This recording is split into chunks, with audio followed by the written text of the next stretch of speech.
नमस्कार. मी चंद्रकांत बोराटे, सरांचा विद्यार्थी. खरं तर अशी कमी संख्या बघायची सवय नाहीये. आम्ही सरांच्या लॉकडाऊन नंतरची पहिलीच बॅच होती, है ना? त्यावेळेला आलो होतो आणि असंच मला वाटतं, की मला कोणीतरी रेफरन्स दिला होता, की पवार सर आहेत, तुम्ही क्लास करू शकता. बरंच ट्राय केलं YouTube वगैरे त्यावेळेला लॉकडाऊनमुळे बऱ्यापैकी फेमस झालं होतं आणि प्रयत्न केला. आता तुम्ही सगळे फ्रेशर्स आहेत नाही? फ्रेशर्स आहेत. हां, मी आर्मीतून रिटायरमेंट घेऊन असा विचार करत होतो की एक्झाम द्यायची, परंतु माहीतच नव्हतं काय. कम्प्युटर टायपिंग वगैरे जरुरी होतं. मला रेफरन्स दिला आणि मी सरांना विचारलं कसं आहे. तर सरांच्या विषयी तशी काही फारशी माहिती नव्हती. एक जॉइन करूया किंवा सरांना विचारायला आलो. सर म्हटले की लॉकडाऊनचा आत्ता पिरियड चालू आहे, नंतर जॉइन करूया. तर म्हणजे ही जस्ट सुरुवात सांगतो तुम्हाला, एक कसं अनपेक्षितपणे सरांची भेट झाली माझी. नाहीतर मला तर मी दादरमध्ये त्याला फिरलो होतो सर. ॲडव्हर्टाईज वगैरे भरपूर लागले तिथं क्लासेसच्या. काहीच माहिती नव्हतं की सर कसे आहेत आणि सरांना भेटल्यानंतर मला समजलं की सर साताऱ्याचे आहेत, मी पण साताऱ्याचा आहे. थोडंसं अटॅचमेंट झालं असं आणि मग मी सुरुवात केली आणि खरं तर खूप मोठा गॅप पडला होता. अकॅडमिक असतं ना, आता तुम्ही मला वाटतं ग्रॅज्युएट होऊन सगळे आला असाल है ना? मी ग्रॅज्युएशन केलं आर्मीतून. जवळपास मी 17 वर्ष सर्व्हिस केली. त्यानंतर मी आलो. तर मला असं जाणवलं की आता मी झिरोच आहे. म्हणजे जवळपास झिरोच आहे. नॉलेज वगैरे काही नव्हतं. सरांना म्हणलं, "सर, असा मी एक दगड आहे किंवा मी असाच शून्य आहे." एक माझा एक मित्र सर प्रमोद पाटील. आम्ही दोघं. आणि आता सगळे असे नवीन मुलं होते. आता क्लास करायचा तर आता एवढा गॅप नंतर एक असतो ना एज डिफरन्स आणि बऱ्यापैकी मुलांमध्ये बसायची सवय मोडलेलीच असते. आता आर्मीची सर्व्हिस तशी माझी सर्व्हिस ठीक होती. म्हणजे मी टेक्निकलमध्ये होतो. त्यामुळे मला काय तशी अडचण नव्हती आली. आणि त्यानंतर एक प्रवास चालू केला की शून्यातून म्हणजे माहित होतं, परंतु असं ठरवलं की सरांनी सांगितल्याप्रमाणे की अर्ध नॉलेज नाही घ्यायचं आणि जर्नी अशी चालू झाली हळूहळू. म्हणजे खास करून लिहायचं. तुम्ही आता नोट्स काढताय ना, माझ्याकडे आजही आहेत सरांच्या नोट्स. इतक्या बेस्ट नोट्स आहेत की मी एकदाच वाचल्या, एकदाच केल्या. सर जेवढ्या परीक्षा झाल्या सरळ सेवा प्लस MPSC, मी मराठीत म्हणजे फक्त 1-2च मार्क गेले माझे. म्हणजे खूप चांगलं मराठी आत्तापर्यंत सुद्धा. आणि त्यानंतर तर एक वेळ तर मी मराठी इंग्लिशचा अभ्यासच करत नव्हतो. मी बाकीच्या सब्जेक्टचा अभ्यास करायचो. इतकं म्हणजे ते तुमच्याकडून घेतलेलं नॉलेज आज देखील टिकून आहे. आणि जेवढ्या जेवढ्या परीक्षा आल्या, त्या परीक्षेमध्ये मी ते नॉलेज प्रॉपर यूज केला आणि मराठीनंच माझा स्कोर वाढवला खरं तर. आणि त्यानंतर इंग्लिश. तसं तर इंग्लिश झिरोच होतं माझं. म्हणजे कधी मी हायस्कूल कॉलेजमध्ये केलं असेल, त्यानंतर काय माहिती नव्हतं. तुमचा आत्ता मी क्लास पाहिला ना, मला असं आठवलं, येस मी हे केलेलं आहे म्हणून. आणि 100% सरांच्या क्लासमधले एक्झामला आलेलं आहे.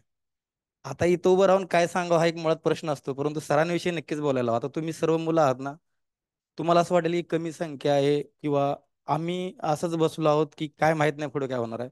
एकदम हा फील मी केलेला. नंतर जसे रिझल्ट आले, बॅक टू बॅक रिझल्ट आले असे. सरांनी 8 सांगितले, परंतु सरळ सेवा धरून मी आतापर्यंत 14 पोस्ट केल्यात सर. 14 पोस्ट झाले टोटल. आणि एक रिझल्ट आता क्लर्कचा बाकी आहे, तो येईल. ग्रुप सी मध्ये गेलं कारण आता आम्हाला एज डिफरन्स आहे. तसं तर सर मी राज्यसेवा पण दिली होती. फक्त एका मार्गाने गेली. म्हणजे अभ्यास नसताना पण. कॉन्फिडन्स आलाय, परंतु त्याचा मी एक थोडा पॉज घेतलाय आणि नेक्स्ट इयरला मी पुन्हा ट्राय करणार. आत्ता ही झाली आपली अ, गट ब ची एक्झाम झाली. त्यामध्ये सुद्धा सर मी 62+ स्कोर केला त्याच्यामध्ये. म्हणजे तो पण बसेल असं. परंतु प्रॉपर मॅनेजमेंट नसल्यामुळे आता कसं सर मी सध्या मंत्रालयात काम करतोय ॲज अ क्लर्क म्हणून. आणि त्यामुळे कसं होतंय बिझी राहते. सरांनी जॉब केलाय तिथे, सरांना चांगलं माहिती आहे तिथं कसं असतं. तरी पण मी तिथं करतोय. आणि तुम्ही जर MPSC करत असाल तर मला नाही वाटत की यातलं कोणी राहील पाठीमागं म्हणून. आता सरांच्या विषयी मला खरं तर बरेच याच्या अगोदर पण मी आलो होतो. पलीकडच्या क्लासमध्ये होतो सर. आहे ना तिकडे सर आपला? आहे. सरांच्या विषयी मला बोलता नाही आलं. सरांनी सांगितलं की तुम्ही अभ्यासच सांगा. मला सर MPSCची मुलं दिसली ना, की मला असं वाटतं आता मी काय बोलायचं. कारण मीच मुळात ना जवळपास यांच्याच लेवल आजही अभ्यास करतोय मी. तर आता कसं सर फ्रेशर्स मुलं असतात ना, मुळातच त्यांचं कंटिन्यू असल्यामुळं बऱ्यापैकी अभ्यासाला टच असतो. खास करून मुलींचं मी पाहिलं ना, मुली प्रत्येक ठिकाणी आघाडीवर आहेत. तुम्हाला याचा परिचय येईल, तुम्ही मंत्रालयात आला ना, हायली क्वालिफाईड मुलं आहेत तिथं. म्हणजे एकापेक्षा एक अशा पोस्ट मिळवलेल्या मुलांपेक्षा. कारण मुलं प्रेफर करतात ना, पुण्याकडे जायचं जरा थोडंसं. तर सरांच्या विषयी मला त्यावेळेला पण बोलता नाही आलं. आता मी थोडंसं बोलतोच, की सरांनी म्हणजे ना एक प्रकारे तू बघ झालो तो सरच आहेत. त्यानंतर पण मी 1-2 क्लास ट्राय म्हणून केले सर. पुण्यातले 1-2 पाहिलं कसं असतं. का त्यांनीच मला ऑफर केली, की तुम्ही आमचा फ्रीमध्ये क्लास घ्या. म्हणजे तुम्ही अटेंड करा. त्यांनी एक दोन रिझल्ट पाहिले होते, मी केले. अ, तसं त्यांचं काय वाईट नव्हतं, परंतु सर बेसिक्स आपलेच होते. मी त्यांना पण बोललो, तुम्ही असं म्हणाल की भविष्यात क्रेडिट घ्याल, तर नाही, मी पवार सरांच्याकडून मी शिकलेलो आहे, तेच तुमच्याकडे डिलिव्हर करतोय. सरांची जी शिकवण्याची पद्धत आहे ना, मी बऱ्याच जणांना सर रिकमेंड केलं तुमचं ऑनलाईन. इव्हन माझ्या मुलाचा पण क्लास मी सरांच्याकडूनच केला एकदा. तर तुम्ही जर असं बसला असाल, असं समजत असाल की ॲज अ स्टुडंट म्हणून इथून ज्याला तुम्ही पोस्ट मिळवाल ना, यापेक्षा तुम्ही जास्त सरांच्या बद्दल बोलाल. एक हाडाचा शिक्षक म्हणतात की नाही, तुम्ही त्यांचा बाणा पाहिलाय. तुम्ही जस्ट इथं आला, मी सरांच्या 2-3 स्टेज पाहिल्यात, तिथून इथं इथं असं बदल होताना. परंतु सर आजही तसेच आहेत. आणि जर स्टुडंट आहात सरांचे तुम्ही, तर तुम्ही टू मच लकी आहात की तुम्हाला सरांचा तुम्हाला एक प्रकारे म्हणतात ना गुरु म्हणून मिळालेत. त्यांचा जो शिकवतायत, कदाचित मला याच्याबद्दल शिकवण्याबद्दल काय सांगायची गरजच नाही, तुम्ही अनुभव घेत असाल. टॉप टू बॉटम शिकवतात. आणि असं एक्झामला गेल्यावर असं वाटतं, ज्यांना अभ्यास केला नसेल, थोडंसं मी सरांचा जरा अभ्यास केला असता ना, अजून तर मला मार्क्स आले असते. मी असं दर परीक्षेला असं बेटर होत गेलो. आणि इवन मी तर असं झालं मला, की कधी पण कम्पेअर केलं ना, जसं माझ्या संदर्भात आता मी माझी सैनिक आहे, एक सर्व्हिसमन. तुमच्या आणि आमच्यामध्ये थोडासा फरक राहतोच तो. मी तो सुद्धा दूर केला. आता तर मी टॅक्स असिस्टंटला म्हणजे जवळपास मी टच केलं, म्हणजे ओपनवाल्या मुलांची माझं सिलेक्शनच ओपनमध्ये. तो म्हणजे केवळ यांच्यामुळे शक्य झाला, कारण ग्रीड लाईन एक झाली होती ना मध्ये, ती सगळी हटवली गेली. कॉन्फिडन्स वाढत गेला. आता तर मला असं वाटतं, मला थोडासा वेळ मिळाला तर मी राज्यसेवाच क्रॅक करेन, इतक्यापर्यंत आहे ते. आणि आता मी म्हणतात ना मिडल आहे अभ्यासाच्या एकदम, इतका कॉन्फिडन्स आहे. मी आज देखील मराठी इंग्रजीचं फक्त सरांचं एकदा एक्झाम असेल ना, एकदा नोट्स पाहतो इंग्रजीच्या मराठीच्या, तशाच वह्या ठेवल्यात मी, म्हणजे माझ्यासाठी. एकदा पाहिल्या वह्या किंवा एकदा तुम्ही रिवाईज केलं का नाही, सर्वच्या सर्व 100 मार्कांचं येते, जर असेल तर मराठी इंग्रजी पेपर.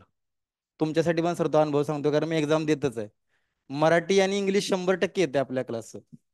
त्याच्याबद्दल कुणी किती क्लासनं दावे केले तरी, इथं जो बसून केलाय क्लास आणि ऑनलाईन क्लास, फार फरक आहे. आणि इथल्या क्लासचं वैशिष्ट्य असं आहे की तुम्ही जर या चेअरवर बसला इथं, तुम्ही जाताना काहीतरी घेऊन जाणार, इतकं सरांच्या बद्दल आहे. आणि मला वाटतं की सरांचे जितके स्टुडंट असतील माझ्यासारखे, ते याच्यापेक्षाही जास्त बोलतील. आता राहिलं तर तुम्हाला जर सांगायचं तर, की सरांची शिकवण्याची पद्धत हे तर मी बोललेलोच आहे. आणि सरांचा जो डिसिप्लिन आहे ना, त्या डिसिप्लिननं मला अशा एका वेगळ्या उंचीवर घेऊन गेलो, की ऑलरेडी मी शून्यातून सुरुवात केली. मला असं वाटलं की कितपत जमल कितपत नाही. सर म्हणाले फक्त तुम्ही क्लास अटेंड करत जा, अटेंड करत जा. मला वाटतं सर नंतर लॉकडाऊन पण बंद, सुरुवात झाली, 1-1.5 महिना क्लास केला, नंतर ऑनलाईन आलं. ऑनलाईनला तर सर मला जाणून प्रश्न विचारायचे. मी त्याला गावी असं घराच्या वर बसलेलो असायचो नेटवर्कसाठी. त्यावेळेला सरांनी, आणि तो जो झाला नाही की रिदम असा बनला, मी कधीच नाही सोडला. अजूनपर्यंत मी कंटिन्यू केले. मला वाटतं एक 3 वर्ष होत आली या गोष्टीला, 3.5 3.25 वर्ष झाली. तर तुम्हाला तो एक ग्राफ असा जसा जसा वर जाईल ना, तुम्ही जसं जसं एक्झाम देत राहाल. खास करून आता एमपीएससीचे मुलं आहेत ना, त्यांना तर कमीच सांगितलेलं बरं असते. मला तितकं नॉलेज नाहीये, परंतु मी प्रयत्न केला तुमच्याकडून घ्यायचा. आणि तुम्ही एका वेगळ्या स्टेजवर असता अभ्यासाच्या. सरळ सेवा मुलांना खरंच काय माहित नसतं सर, मी पाहिलं मागच्या वेळेला पण. अगदी बेसिक तरी पण सर ना, त्या एका बॉर्डर लाईन ती सगळी खतम करून तुम्हाला किमान पोस्ट मिळवून देतात.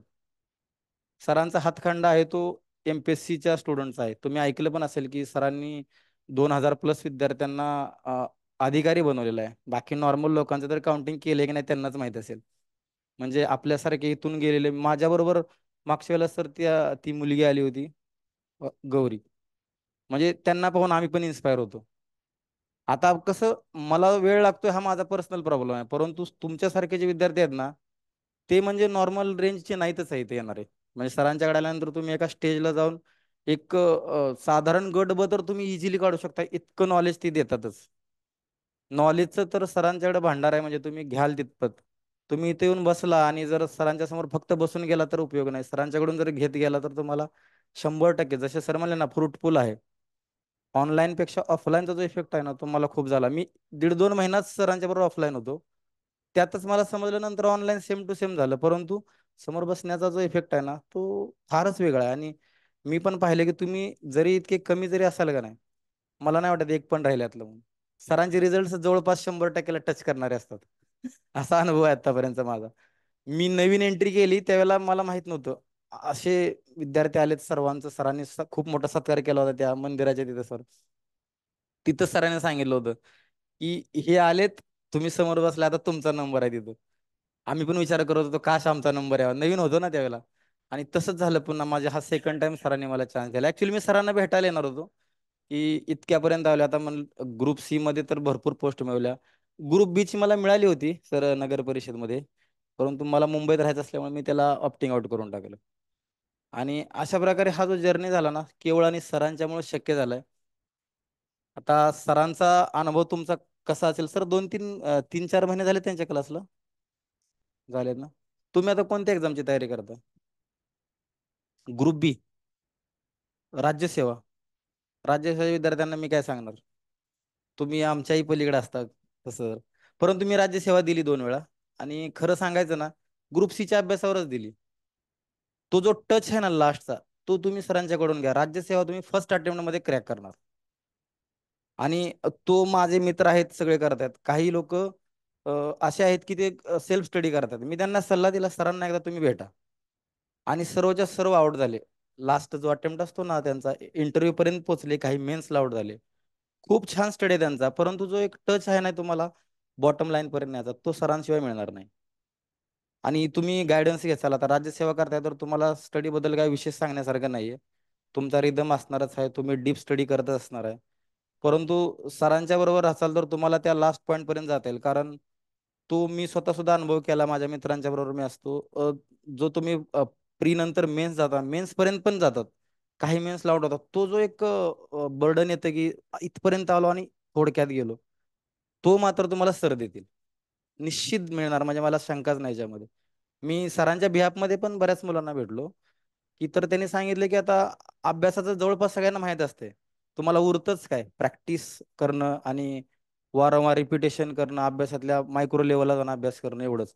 परंतु जो इंटरव्ह्यू पर्यंतचा पार्ट आहे ना, तोच मुळात मुद्दा ठरतो कळीचा, आणि तिथंच बऱ्यापैकी मला वाटतं फिल्ट्रेशन होत असेल तुमचं. आता माझे मित्र 3 मित्र ऍट अ टाइम आउट झाले. आम्ही सगळे एकत्र अभ्यास करतो, आज देखील मी टच मध्ये आहे. आणि त्यांना जितकं कठीण मुख्यपर्यंत यायला वेळ लागला ना, मी इजी मध्ये पोहोचलो होतो. एकदा मी मुख्यपर्यंत गेलोय, परंतु पुढे नाही जाता आलं मला. आता माझा इथे जॉब लागला, आणि आता माझा तो एज मॅटर पण करतोय, तिथपर्यंत मला जाता येईल नाही ही शंका होती. करतो मी, प्रयत्न करतोय. परंतु तुम्ही जर फर्स्ट अटेम्प्ट मध्ये जर निघाला तर तुम्ही असं बोलतात नाही एका डायरेक्शन मध्ये, पुन्हा रिव्हर्स यायची गरज नाही. आणि तो तेवढ्या लेवलचा अभ्यास तुम्ही करत असाल तर काय बेस्टच आहे. आणि मी आता पाहतोय ना, परीक्षा तुम्ही कदाचित कुणी दिल्या असतील, एमपीएससी ने पॅटर्न बदललाय. आता डिस्क्रिप्टिव्ह मध्ये आहे ना, 25ला, कुणाला चांगले आहे कुणासाठी वाईट आहे. जसं मला डिस्क्रिप्टिव्ह खूप आवडतं, मी वाट पाहत होतो कधी ऑप्शनल जातात, कारण आलं तर बरोबर, अन्यथा 0 मार्क्स, बरोबर आहे. डिस्क्रिप्टिव्हला तुम्हाला द्यावंच लागेल त्यांना मार्क्स. त्यामध्ये मग हँड रायटिंग येईल, तुमचे मुद्दे येतील याच्याबद्दलचे, कदाचित तुम्ही आता क्लासेस करत असाल तर तो मुद्दा तुम्हाला लागू पडेल. आणि तिथपर्यंत जाण्यासाठी लागणाऱ्या गोष्टी सर डिलिव्हर करतातच आहे. आता अभ्यासाविषयी मी बोलण्यापेक्षा तुम्ही सरांच्या कनेक्टमध्ये राहा. खूप छान कनेक्ट करतायत सर. आणि मी तर कायमस्वरूपी कनेक्ट आहे. आता माझी दुसरी जनरेशन, माझा मुलगा आहे, मी त्यांच्याकडे डिलिव्हर करतोय, म्हणजे असं चालू आहे.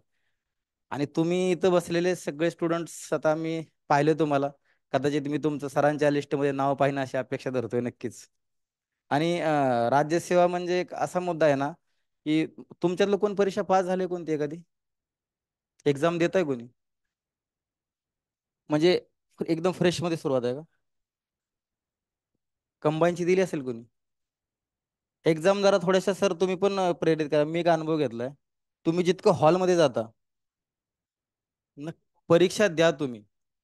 तुम्हाला माहित आहे, मी एक अनुभव घेतलाय, खूप ब्रिलियंट मुलं होती माझ्यापेक्षा, मी सर्वसाधारण होतो, सरांना माहिती आहे. मी सगळ्यांना पाठीमागं सोडलं, एकच की मी वारंवार एक्झाम द्यायचो.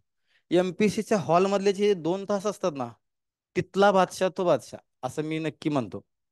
कितीही अभ्यास करा, मी लोकांना 100 प्रश्न सर अटेंड करताना नाही पाहिलं, मी 2 वेळा अटेंड करतो, रिपीट करून, इतकं स्पीड. सरांनी एक मला उदाहरण दिलं होतं, त्यांचं सांगतो, कदाचित तुम्हाला सांगितलं का नाही. सर राज्यात प्रथम आले होते 2009 साली येसू मध्ये. सर बोलले मी अभ्यास केला होता आणि मी एक्झामला गेलो, आपल्याला 33 सेकंद मिळतात एका प्रश्नाला, 100 मार्क्स असेल तर. तर सर बोलले की मी इतका फास्ट पेपर सोडवला की म्हणजे एका तासातले जवळपास 40 मिनिटं उरले होते. मी डोकं खाजवत बसलो तिथं, आता काय करू 20 मिनिटं उरलेली. हा जो एक आहे ना, मी कधी कधी कॉपी करायचा प्रयत्न केला, मी सक्सेस पण झालो त्याच्यामध्ये, मार्क्स कमी आले सर परंतु 2 वेळा मी 100 मार्क्सला टच करतो. आता 100 पैकी 100 कोणालाच येत नसतं खरं तर. आता सरांच्या सारखे फार कमी लोक असतात जे 100ला अटेंड करतात. आता सुद्धा सर रेशिओ 100 पर्यंत नाही पोहोचत कोण. 65 70 80 पर्यंत मॅक्स लोक जातात. आता रिझल्ट लागला 302चा हायेस्ट आहे महाराष्ट्रात सर, लेवल पहा. म्हणजे स्मार्ट पेपर यायला लागले. तुम्ही आता म्हणाल ना मी राज्यसेवा करतो, हे पण मी लोक पाहिलेत की फक्त सर राज्यसेवा करणारे अजूनही घरीच आहेत. तुम्ही हा धोका टाळा. जर आहेत काय मुलं की म्हणतात एक्झाम द्यायची चॉईस तुमचा आहे ना. आता माझ्याकडे इतक्या पोस्ट आल्या, मी एकच घेतली फक्त. तो माझा चॉईस आहे, मी ऑप्टिंग आउट करेन आहे ना सर. आणि हॉलमध्ये जाण्याचा एक्सपिरियन्स आहे ना क्लासपेक्षा पूर्णपणे वेगळा आहे. भीती घालवा ती मनातली जरा. मी तर किती वेळा सांगितलं सर, भरपूर क्लासेस झाले, भरपूर मी ऑनलाईन लेक्चर अटेंड केली, कधीही कुणी या विषयावर बोलत नाही. सरांनी पेपर दिलेला आहे. मी म्हणतो ज्यानं हॉलमध्ये गेला अटेंड केलाय त्यांचं मार्गदर्शन घ्यायचं. बरोबर ना सर? असे कित्येक लोक उदाहरण त्यांना पण माहिती आहे, मलाही माहिती आहेत. हॉलमध्ये नाही गेलेली ती लोक आपल्याला सल्ला देतात. माझे तिकडे तर पेपर त्यांनी पण दिले नसतील कोणी. कधीच नाही. ऑनलाईन पेपर झालेत ना सगळे. आता बघा एक ऍव्हरेज स्टडी आहे माझा तुमच्या लेवलच्या मानानं. मी सरळ सेवाला 200 पैकी मी कधीच 170च्या खाली आलो नाही. असाच जायचो उठून. एकदा तर मला संध्याकाळी हॉल तिकीट माहित होतं. मी सकाळी गेलो उठून, अरे पेपर आहे उद्या. मित्राचा फोन आला, कोण तुला सेंटर मिळालं म्हणून. केवळ सरांच्या बरोबर अभ्यास केलेला मी. आता ह्या गोष्टीला जवळपास 3 वर्ष झाली जानेवारीमध्ये. मी अजूनही विसरलेलो नाही. तुमच्या नोट्स आहेत ना सर, मी अशा पीडीएफ बनवून ठेवल्यात. जे माझे जवळचे लोक आहेत त्यांना मी दाखवतो, हे पहा. एक तुम्ही माझी ती वही चेक करायची, एकही प्रश्न सरांच्या नोट्सच्या बाहेर दाखवायचा. मी तुमचं सांगेल त्या ऐकीन, इतक्यापर्यंत मी कॉन्फिडन्सली सांगतोय सर. सरळ सेवा तर म्हणजे काय सवालच नाही. आता तुम्ही सरळ सेवा नसेल देत, तुम्हाला मी अजून सांगतो, तुम्ही एकदा देऊन पहा. कॉन्फिडन्स लेवल वाढते. राज्यसेवेला किती इजी प्रश्न आले होते, एक 10 ते 12 प्रश्न असे होते, अगदी सरळ सेवा वन लाईनर प्रश्न. मी दिला पेपर. म्हणजे तो एक सर अनुभव येतो. काही काही पेपरचे असे असतात की आपल्याला असं वाटतं की खूप इझी आहे, आणि राज्यसेवा करणाऱ्यांचं एक मी सर बघितलंय मेंटॅलिटी, आम्हाला ती द्यायची नाही. लेवलचं स्टँडर्ड तुम्हाला, पहिली गोष्ट तर तुम्ही सांगायचंच नाही कोणाला, स्वतःच्या प्रॅक्टिससाठी जायचं. मी पण आज देखील राज्यसेवा देतो. आता ग्रुप बीचा मी दिला आताच पाठीमागच्या महिन्यामध्ये. आता गट क ची जी येईल, त्याच्यामध्ये सुद्धा मी देणार. प्रॅक्टिस करत राहायचं, तो एक मुद्दा महत्वाचा ठरतोय कळीचा. सरांनी शिकवलेलं तुम्हाला इथं समजते ना, तुम्ही हॉलमध्ये जाऊन पहा. ज्यावेळेला ऑप्शन्स येतात ना, कन्फ्युजन सगळंच बरोबर वाटतंय कधी कधी. तो एक्सपिरियन्स घ्यायला तुम्हाला हॉललाच जावं लागेल. मग ते सरळ सेवा असो, एमपीएससी असो, किंवा इतर कोणत्याही विभागाच्या परीक्षा असो, अटेंड करायला शिका. अन्यथा तुम्हाला प्रश्नाचं कसं स्वरूप आहे हे समजणार नाही. राज्यसेवाची लेवल सगळ्यांना माहिती आहे. जे अभ्यास करतायत तुम्हाला काही वेगळं सांगायची गरज नाहीये. काय तर मराठी इंग्रजी तर तुम्ही आता शंका सोडा, जर सरांच्याकडे असाल तर. बाकी विषयांची तुम्ही तयारी त्यापेक्षा जोरदार केली पाहिजे, कारण हा विषय तुम्हाला क्लासमध्ये सर करून घेणार आहेत. घरी प्रॅक्टिस नाही केले तर तुम्ही आजही पेपर दिला तरी तुम्हाला जवळपास तुम्ही 70% असंच अटेंड करून याचाल. म्हणजे असं मी माझा अनुभव सांगतो, झिरो होतो ना मी. आता देखील तुम्ही मला विचारलं तर मला उत्तर नाही येणार म्हणजे एखाद्या प्रश्नाचं. पण मी जर पेपरला बसलो, मी 100% बरोबर उत्तर देतोय. एवढा कॉन्फिडन्स आहे, कारण ते क्लिक होते. मी पान आठवत होतो, सरांनी मला कोणत्या पानावर, तुम्ही आता समजा डिग्री मी चाललो होतं पाहिलं होतं, सरांनी कुठल्या पानावर काय लिहिलंय, इतकं म्हणजे ते मी त्यामध्ये डीप गेलो होतो. कशाला? आणि स्मार्ट अभ्यासच पाहिजे तुम्हाला, थोडीच सायंटिस्ट व्हायचे इथं. तुम्हाला एक्झाम क्रॅक करायचे, तुम्हाला नॉलेज असलं पाहिजे, हा एक मुद्दा ठेवा. हे मुद्दे ना बाजूला सोडून बऱ्याच ठिकाणी असं गाईड केलं जाते. मी पण तिथं बसलोय तुमच्या जागेवर. मला जे पाहिजे ना ते डिलिव्हर कधीच होत नाही. सर डिलिव्हर करतात अभ्यास, परंतु एक्झाम हॉल, परीक्षा, भावनिक मुद्दे आपले ना बरेच मॅटर करतात. माझ्यापेक्षा किती हुशार असणारी मुलं, मी क्लासमध्ये असताना असं विचार करायचो, आता माझं कसं होईल, या विद्यार्थ्याबरोबर कॉम्पिटिशन करायचे. मी त्या मुलांना पाहिले असे हात कापताना, असे 60 प्रश्न अटेंड केले, 65. मी तर 60 65 तर मी पहिल्या 30 मिनिटाच्या आतमध्येच केले होते अटेंड. म्हणजे इतका लेवल. आता तो बरोबर चूक मुद्दा आहे, पण तुम्ही बोलतात ना फाईट करणं त्या प्रश्नाशी, ते जरुरी असते. गट बचा पेपर मी लिटरली मी पहिल्या 35 मिनिटामध्ये पूर्ण कंप्लीट स्कॅन केला होता एकदम. आणि मी तिथंच मोजले होते, माझी 40 करेक्ट तिथंच आले होते. एक्झॅक्ट तिथं आले होते. एवढा. आणि खरं सांगायचं ना सर, अजिबात पुस्तकाचं पान नाही उघडलं. मी याला म्हणलं पाहायचं बघूया आता. तुम्हाला माहिती आहे मंत्रालयामध्ये कामात खूप बिझनेस असतो, आणि तिथं, आणि ते 40 झाले. नेक्स्ट राऊंडला मी सहज 25 30 मार्क घेऊन गेलो. यावेळेला ती चूक नाही केली की सगळेच अटेंड करायचे म्हणून. हा बुस्टअप आहे ना तुम्ही स्वतःलाच द्यावा लागेल. आणि सरांच्याकडून गायडन्स मिळणं हा मुद्दा नाहीच आहे. मुद्दा आहे तुम्ही परीक्षेला कसं डिलिव्हर करताय. अन्यथा तुमच्या मार्क्स कन्वर्ट होणार नाही. आता सर त्यांचं काम त्यांनी केलंय. सर हॉलमध्ये नाही येऊ शकत, तुम्हाला जावं लागेल. आणि हा मुद्दा बऱ्यापैकी टाळतात. सर सांगतात, सरांनी तर नेहमीच सांगितले, कोणतीही एक्झाम कमी नसते आणि एक्झाम सोडायची नसते. आणि हे घेताना तुम्हाला कधी असं कंटाळा वाटेल, कधी मित्र गाईड करेल चुकीचा. आणि तुम्ही कधीही पहा, मी जे बोललोय तुम्हाला ना, ज्याने एक्सपिरियन्स केला तोच माणूस सांगू शकेल. क्लासेसवाले अभ्यास व्यतिरिक्त आणि बाकीच्या गोष्टींमध्ये तुम्हाला एक प्रकारे गुंतवून ठेवतात. आणि एक ठिकाणी क्लास करता, एकाच ठिकाणी करा. मी डिफरन्सेस पाहिलेत, 10-12 क्लासेस पाहिलेत. मला पण सर पुण्यावरून विचारलं होतं, हे जे तुम्ही युट्यूब बघत असाल तर बघा, एक ते टिक्कर अकॅडमी आहे. टिक्कर म्हणून एक आहे, खूप पोलीस भरतीसाठी प्रसिद्ध आहे, ज्यांनी बघितलं असेल. म्हणजे त्यांचे असे 100+ असे विद्यार्थी सहज भरती होतात. आहे ती सरळ सेवा.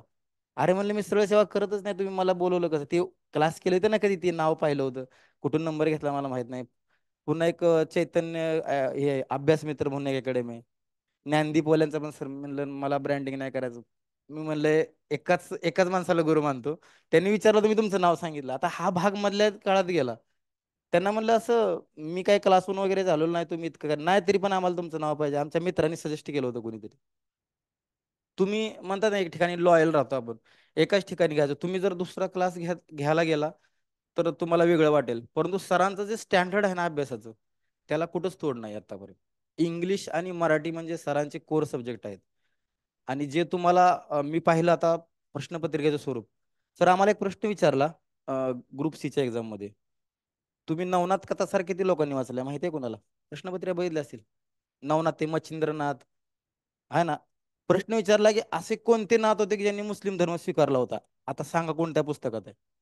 मी स्वतः तो नवनाथ कथा सर लहानपणी वाचल्या, कुठंच उल्लेख नाही. त्यांनी ती कथा दिली ना, असा प्रश्न विचारला होता, तुम्ही त्यावेळेला काय करणार?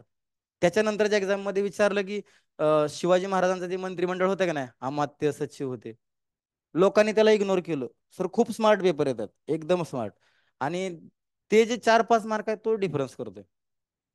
मी 2 वेळा .25 मार्कांसाठी गेलो एक्साइजला. हायेस्ट मेरिट लागलं होतं. आमचं मेरिट एक्सर्विस म्हणजे फार कमी लागतं. जवळपास 120च्या आसपास गेलो होतो. आणि ती .25 मार्क्स कमी पडली. आणि असं करत करत मग टप्पे मी निर्धारित करत गेलो. आणि अ, त्या सरांच्या मार्गदर्शनाचा फायदा झाला. आणि बऱ्यापैकी नाही, मी अटेंड केलेली फक्त एकच परीक्षा मी सुरुवातीच्या काळात सरांना भेटलो होतो. नाही तर जिथं मी एक्झाम दिली तिथं मी सिलेक्ट झालो. मग मला नेहमीच प्राऊड होतो की कदाचित सर नसते तर झालोच असतो कुठंतरी, परंतु ही लेवल आली नसती. आणि खूप चांगलं मार्गदर्शन घेतलं. आणि सरांनी मला अशा पद्धतीने गाईड केलं. एक प्रकारे ना, मी आणि माझा मित्र होतो. सरांना नेहमी वाटायचं आम्ही सर्वात कमकुवत विद्यार्थी आहोत. आज ती भावना नसेल कदाचित, परंतु आम्ही पाहिजो की सर स्पेशली लक्ष द्यायचे, की दोनच होतो आम्ही. काय म्हणतात, सिनियर सिटीजन अशा टाईपमध्ये आम्ही क्लासमध्ये असंच बसलेलो होतो. आणि सर त्यावेळेला एक्झाम्पल द्यायचे, आम्हाला पण विचारायचे. म्हणजे असं नाही की त्यांनी असं समजून दिलं की तुम्ही आहात तर एक्सक्यूज क्लासमध्ये नाही, क्लासच्या बाहेर काय असेल ते. आणि प्रश्न विचारायचे, मग आम्ही पण तयारी करून यायचो.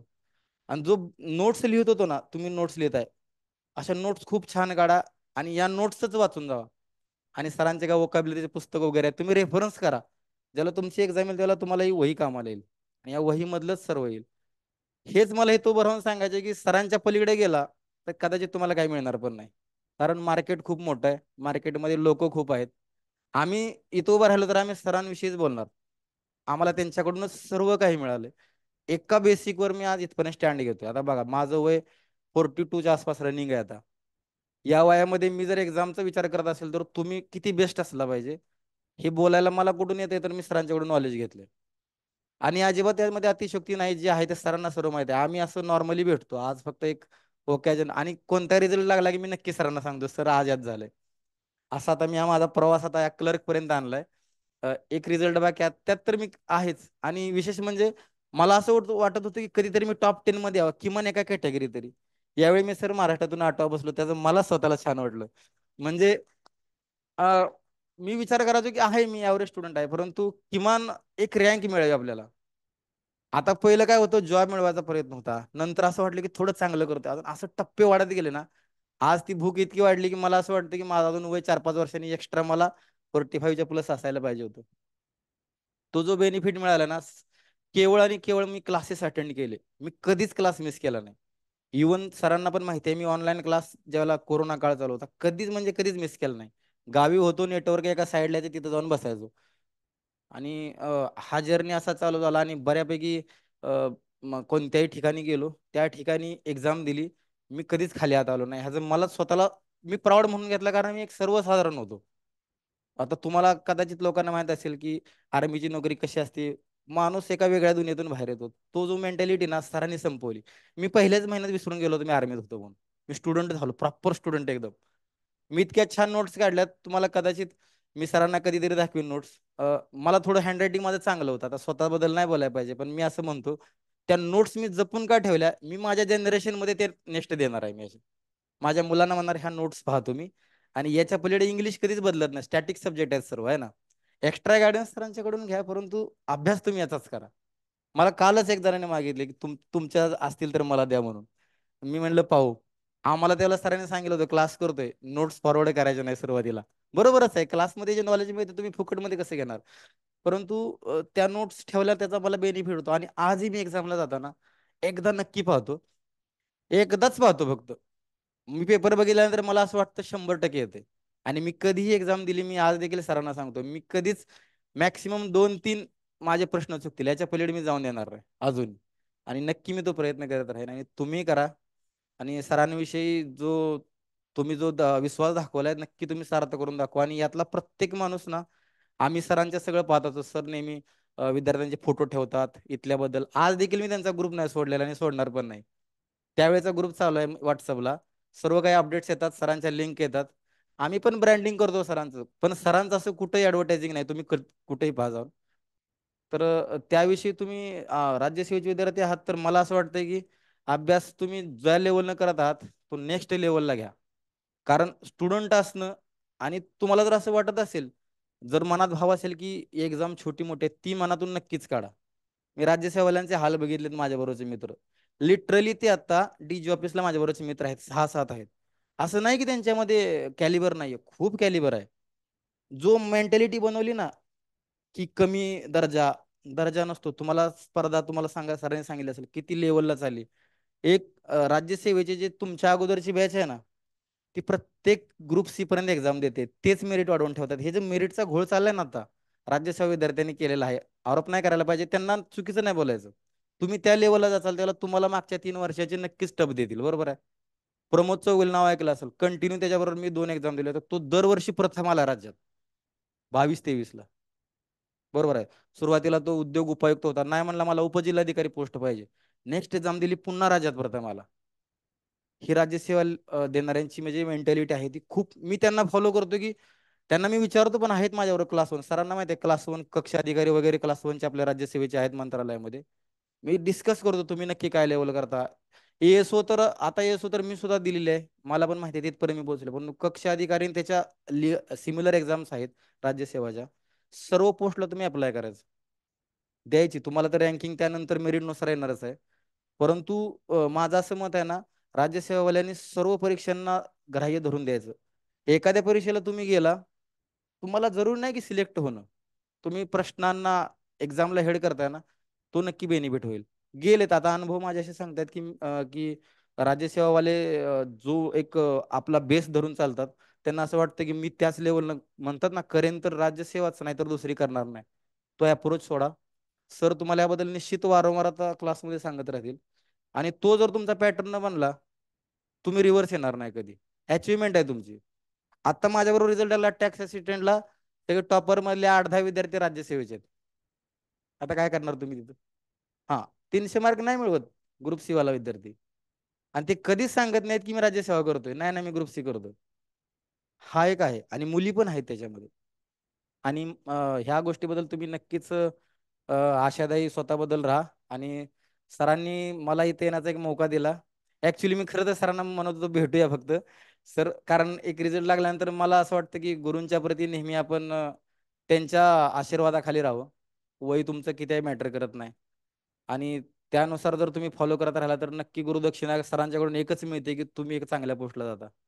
आणि तुम्ही सर्वांनी यशस्वी व्हावं, नक्कीच मी अपेक्षा धरतो. यातल्या तुम्ही आता किती 10-12 विद्यार्थी आहेत. राज्यसेवा म्हणल्यानंतर एवढीच फ्रिक्वेन्सी असते. पण बाकीचे सरांचे विद्यार्थी झळकत आहेत, आम्ही पाहत आहे.